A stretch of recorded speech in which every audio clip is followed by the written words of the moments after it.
Varicose veins వ్యాధికి కేవలం 30 నిమిషాల్లో చికిత్స. కాల్ చేయండి 9989527715.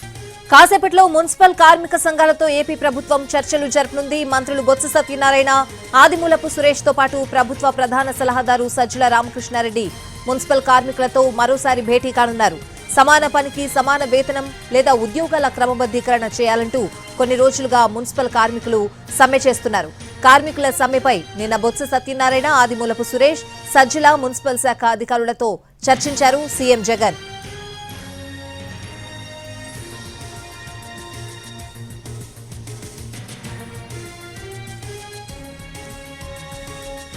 కాసేపట్లో మున్సిపల్ కార్మిక సంఘాలతో ఏపీ ప్రభుత్వం చర్చలు జరపనుంది. మంత్రులు బొత్స సత్యనారాయణ, ఆదిమూలపు సురేష్ తో పాటు ప్రభుత్వ ప్రధాన సలహాదారు సజ్జల రామకృష్ణారెడ్డి మున్సిపల్ కార్మికులతో మరోసారి భేటీ కాబోతున్నారు. ఈ భేటీకి సంబంధించిన పూర్తి అప్డేట్స్ అడిగి తెలుసుకుందాం. మా ప్రతినిధి రెహానా లైవ్ లో సిద్ధంగా ఉన్నారు. రెహానా,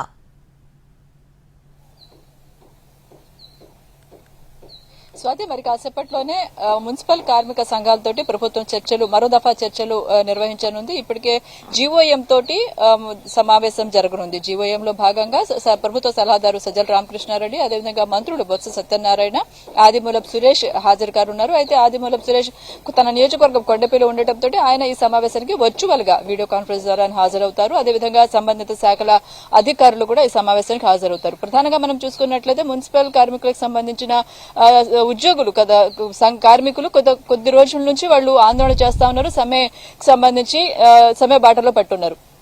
అయితే ఇప్పటికే ప్రభుత్వం పలు దఫాలుగా చర్చలు జరిపింది. కార్మికులు చేసిన పలు డిమాండ్లకు సంబంధించి సానుకూలంగా స్పందించారు. ఇప్పటికే కొన్ని జీవోలు కూడా ఇష్యూ చేశారు. ప్రధానంగా ఆక్యుపెన్సీ, హెల్త్ ఎలివెన్సీకి సంబంధించి వివిధ కొన్ని కేటగిరీలకు అదనంగా ఆక్యుపేషన్ హెల్త్ ఎలివెన్స్ ను అమలు చేయాలని చెప్పి డిమాండ్ చేశారు. దానికి సంబంధించి జీవోని ఇప్పటికే ప్రభుత్వం విడుదల చేసింది. దీని ప్రకారం నెలకు 6,000 రూపాయలు వాళ్లకు ఓహెచ్ కింద ఇవ్వడం జరుగుతుంది. అదేవిధంగా ఈ కార్మికులకు ప్రభుత్వ ఉద్యోగులతో సమానంగా సెలవులకు సంబంధించి కూడా కొన్ని డిమాండ్లను పెట్టారు. వాటిని కూడా సానుకూలంగా పరిగణలోకి తీసుకుంటామని ప్రభుత్వం పేర్కొంది. అయితే ప్రధానంగా మున్సిపల్ కార్మిక సంఘాలు మాత్రం ప్రధానంగా డిమాండ్ చేస్తా ఉంది. ఏదైతే హామీ ఇచ్చారో ఆ హామీ మేరకు సమాన పనికి సమాన వేతనం ఇవ్వాలి అని డిమాండ్ చేస్తున్నారు. అది సాధ్యం కానప్పుడు మా ఉద్యోగాలు రెగ్యులర్ అన్నా చేయండి అని చెప్తున్నారు. ఇక మరొక అంశం చూసుకున్నట్లయితే గ్రాట్యుటీ కూడా ఇవ్వాలని డిమాండ్ చేస్తున్నారు. ఈ రెండు డిమాండ్లకు సంబంధించి ప్రభుత్వం దీని మీద సానుకూలంగా స్పందించడానికి నిరాకరిస్తుంది. కొద్ది రోజుల గత సమావేశంలో మనం చూసుకున్నట్లయితే బొత్స సత్యనారాయణ స్పష్టంగా చెప్పారు, వీళ్ళని గనక సమాన పని లేదంటే రెగ్యులరైజేషన్ లాంటి నిర్ణయం గనక తీసుకున్నట్లయితే మిగిలిన డిపార్ట్మెంట్లకు సంబంధించిన కార్మికులు కూడా ముందుకు వస్తారు. వీటన్నిటిని పరిష్కరించడం లేదంటే ఈ హామీని అమలు చేయడం చాలా కష్టం అవుతుంది అని కూడా పేర్కొనడం జరిగింది.